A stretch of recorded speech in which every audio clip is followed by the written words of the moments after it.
Success or failure in trading is determined generally not by what happens on the chart, but what happens in regards to math and risk behind the scenes. In this class, I'm going to talk to you all about the math and the risk elements that you need to fix if you want to win at trading.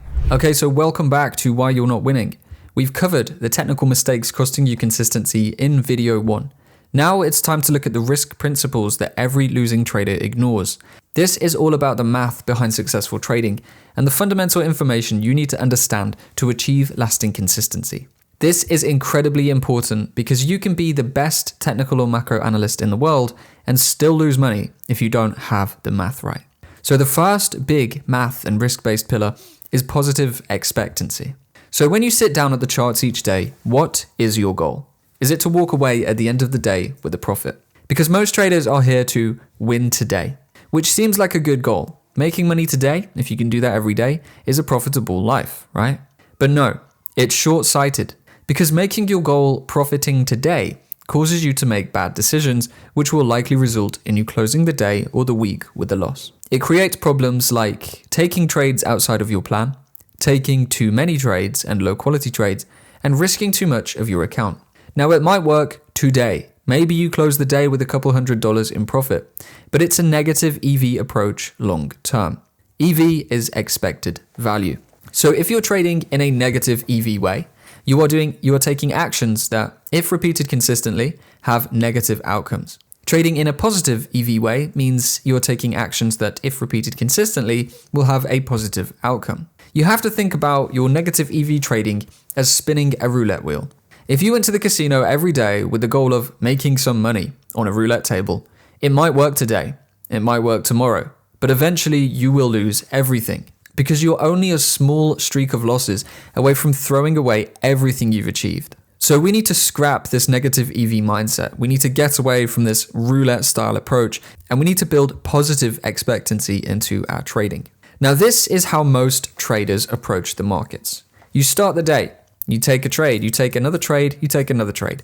And at the end of the day, you weigh up whether you had a successful day or a bad day on whether you've made or lost money.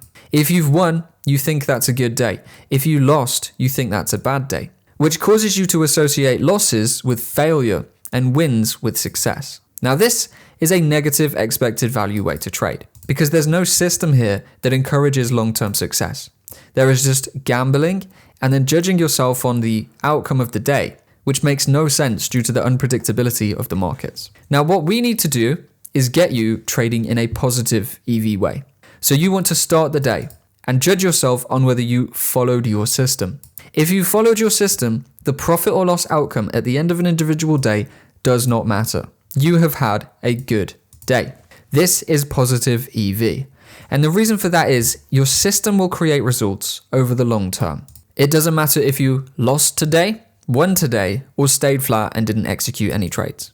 Providing your system is proven to create positive long-term results, the individual daily profit and loss does not matter because you know you're going to make money over the long term. The only thing that matters is following that positive EV system. So your focus should be on applying a positive EV system, not on short-sighted make profit now goals. Positive profit and loss is the byproduct of proper application of a good positive EV system. So how do we create positive expectancy to print long-term consistent results? Well, there are three main principles we need to understand. Average win size, average loss size, and your win to loss ratio. We're going to start down here and look at your win-loss ratio. Most traders obsess over this. They obsess over their win rate. They think if they can just win more often, that they'll make money. They'll actually succeed at trading. But this is wrong. The market truly doesn't care how right or wrong you are. You can win 70% of trades and still lose. You can lose 70% of trades and still win. It all depends how your system is structured. So take a look at this. This is the result of two traders. One who is winning 7 out of 10 trades. But after 10 trades, because their losses are outsized and their wins are only small, they are trading a losing strategy. They're only wrong 3 out of 10 times, yet they're still in the red. The other trader, this one here, the green line, is losing 7 out of 10 trades. But because they have positive expectancy in the returns, meaning their average win is larger than their average loss, they can end this streak of trades with an 8% return, even though they only won 3 out of 10 trades and they lost the other 7. See, win rates really don't matter, and when you focus on win rates, your attention is in the wrong place. Markets are entirely unpredictable. There are too many variables that can make even the best analysis ever result in a losing trade. So if you focus on win rates, you're fighting against reality. Now, Bill Lipschutz said it best, a very successful trader from history. It's not whether you're right or wrong that's important, but how much you make when you're right and how much you lose when you're wrong. See, average win and loss size is the key to consistency and clarity. You need to focus on controlling your average win and your average loss. Ideally, you want your average losing trades to be around 1%, and you want your average winning trades to be 3% or more. This creates something we call positive asymmetric risk versus reward. You risk $1 to make $3 or more in returns. Now, if we take a look at that over a bunch of examples then, here is a trader with a 30% win rate who is trading this positive asymmetric risk reward system. Each losing trade that this trader takes loses them 1%, but every winning trade brings them 3%. So even though they win 3 trades and lose 7, they're actually still up 2%, and they're trading in a positive way that will lead to long-term profits. Now this trader has a 40% win rate with the same system. So even though they're still losing 6 out of 10 trades, they end with a 6% profit. They're losing over half the trades they take, and they're still up, trading a profitable approach to the markets. This trader has a 50% win rate, so now trading is a coin flip. And this trader is up substantially at 10% over 10 trades. And that win rate being bumped up to 60% creates a 14% return after a set of 10 trades. Still only winning 6 out of 10 trades, nothing more, but generating a very healthy return. So average win and loss is the key to consistency.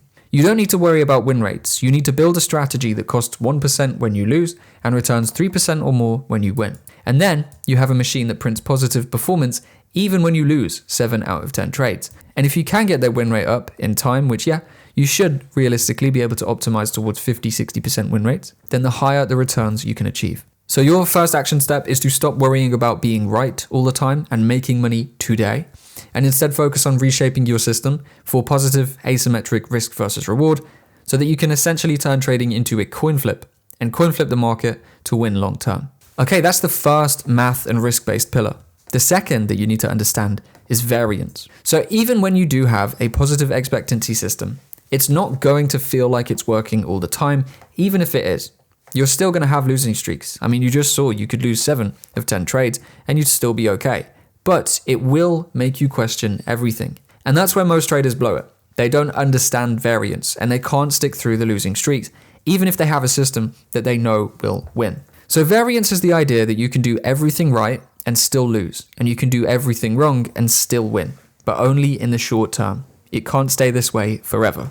Variance can work against you in 2 ways. Here's the first one.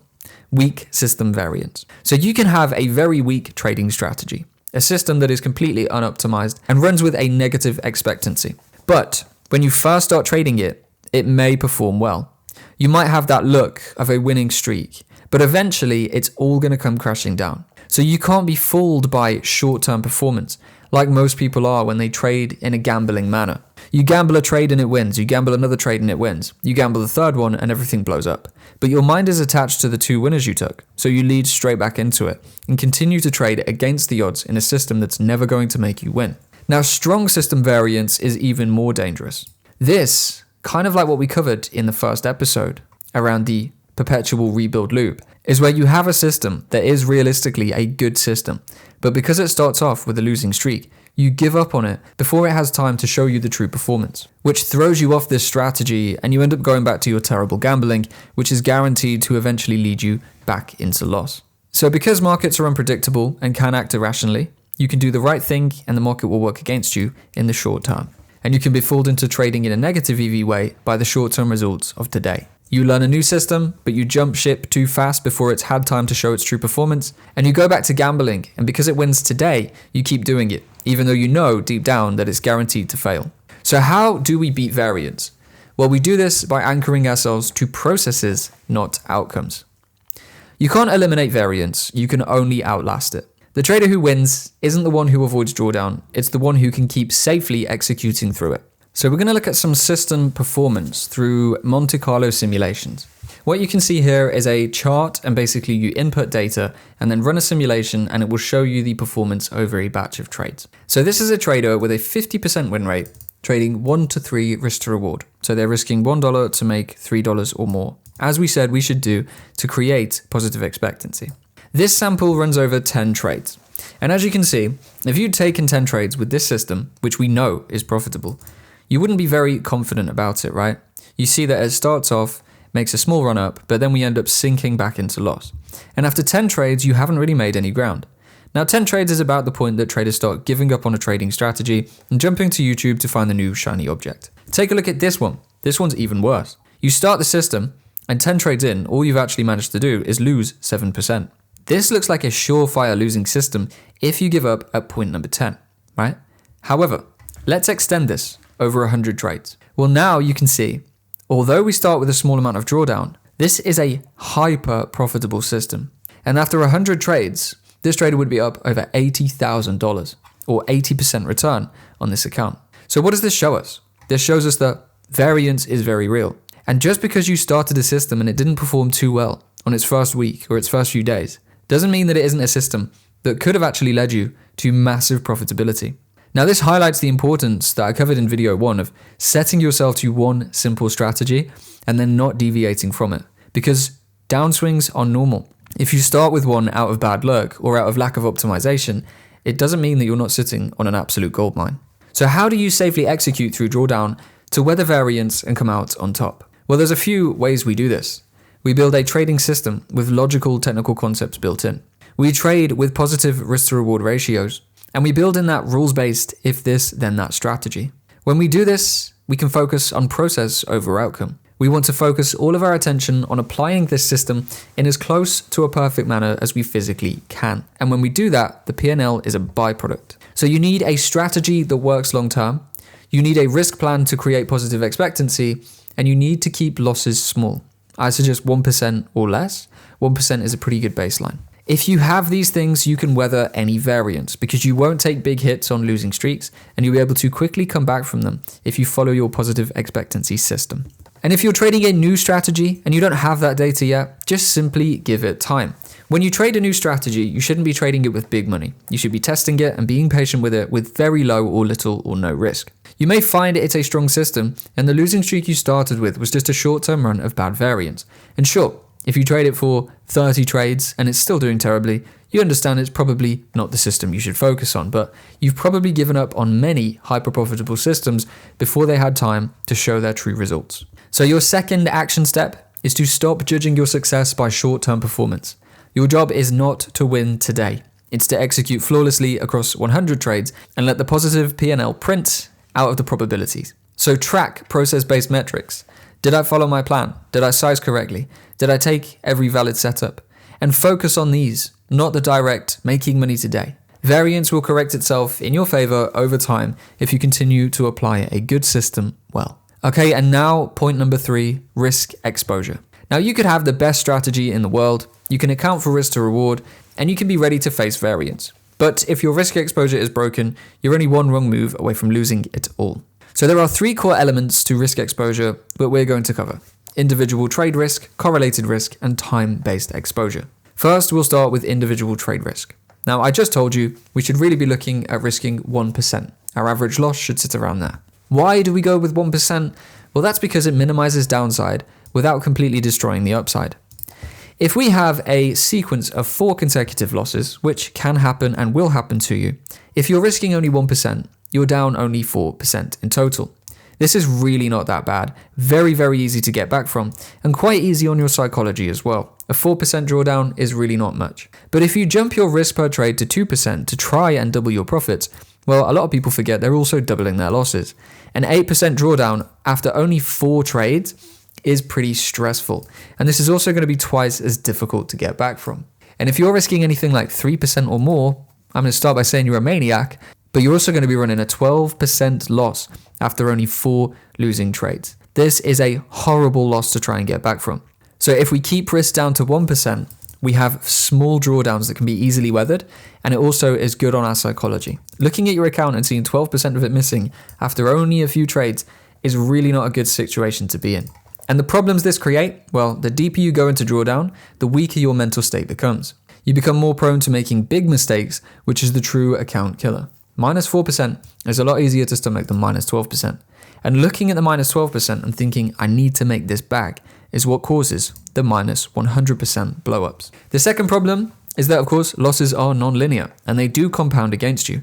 So the more you lose, the bigger the return you need to get even.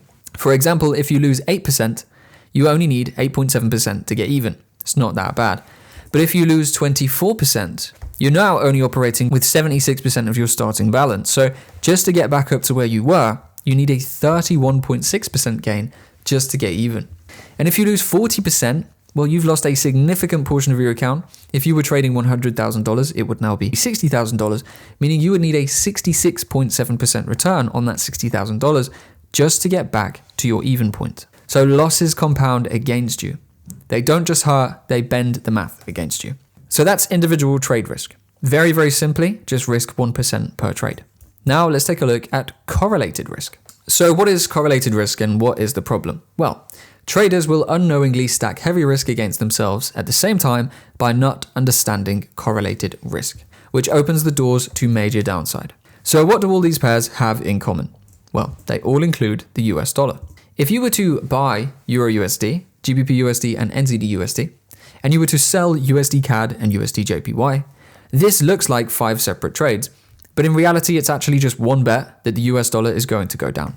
If the dollar goes down, everything Euro, GBP, NZD will go up. If the dollar goes down, you'll win big. You'll have 3 winning buy trades and 2 winning sell trades. However, if the dollar goes down, you will win big. You will have 3 winning buy trades and you'll have 2 winning sell trades. However, if the market goes the other way and the US dollar goes up, you are absolutely fried. You're going to take 5 losses at the same time, which is a 5% loss in one go. This is not good, okay? So you need to make sure you are essentially avoiding trading massive amounts of correlated pairs. If you're going to trade something with the US dollar in, just stick to that one individual trade. Don't go taking 3 or 4 or 5 more, because what you're doing there is essentially risking 5% on one trade based on what the US dollar does next. And then as well as currency correlations, there are also commodity correlations. So for example, oil and the Canadian dollar are very closely linked to each other as they're one of the large suppliers of oil. So if the Canadian dollar goes down, oil will follow. If you've bought both of these, you are going to lose 2 trades where you might have thought you were only losing 1. So you're unknowingly betting double the risk on the Canadian dollar, which is obviously not wise. So to avoid correlated risk, simply consider the correlations of the pairs you trade. Make sure you're not trading 3 euro pairs at the same time, for example, or $3 pairs at the same time. And limit yourself on the amount of correlated positions you can take at once. Now with correlated risk out the way, the final thing we need to talk about here is time-based exposure. Risking 1% and avoiding correlations is all good. But if you rip 5 back-to-back losing trades in a day, that's still minus 5% in a day. It's still a big losing day. So for time-based risk exposure, a very simple thing you can do is just limit yourself to 1 to 2 trades per day, and then step away when you hit the threshold. This way your capital is protected, and it stops you from digging those giant drawdown holes. Now realistically, there is only going to be 1 to 2 good trades per day at the maximum. So taking 3, 4, 5 trades in one day should never happen anyway. But you really need to understand that this is a big part in risk exposure. Everything else can be solid, but if you just back to back low quality trades in one day, doesn't matter how minimized your risk is, you're piling on loss after loss after loss after loss, and that is not a good way to trade. Your risk of ruin goes through the roof, okay? Capital protected, even if you don't win, even if you don't make money that day, is worlds better than capital lost, especially to stupid mistakes like gambling loads of trades back to back. So that is the quick coverage of time-based exposure. And that is all 3 elements inside of the risk exposure pillar. Your third action step here should be to limit yourself to 1 to 2 quality trades per day. Don't correlate risk across assets and don't risk more than 1% per trade. And that is actually everything that we needed to cover in this class. I've showed you how to create positive expectancy. Risk reward here is the key. Showed you how to understand variance so you can trade your system confidently. And helps you to set up a limited risk exposure so you can eliminate that high risk of ruin and make sure it doesn't override all the good work you've done. Now there is one more class left. I'm going to show you how to finally bridge the gap between knowledge and results and why most traders fail even when they know what to do. We're going to talk through implementation and how to turn concepts into consistent execution. Operational focus, why ideas don't make money and action does. And systemization, how to run your trading like a business, not a gamble. Now, if you want to be ready for that class to drop, subscribe and turn on notifications, and I will see you there. And in the meantime, join the email list using the link in the description. I'm going to send you more lessons between here and there, which will only go to members of my email list. So make sure you do that too. I hope you've learned a new thing or two, and I'll see you in class 3, where we build out your implementation plan.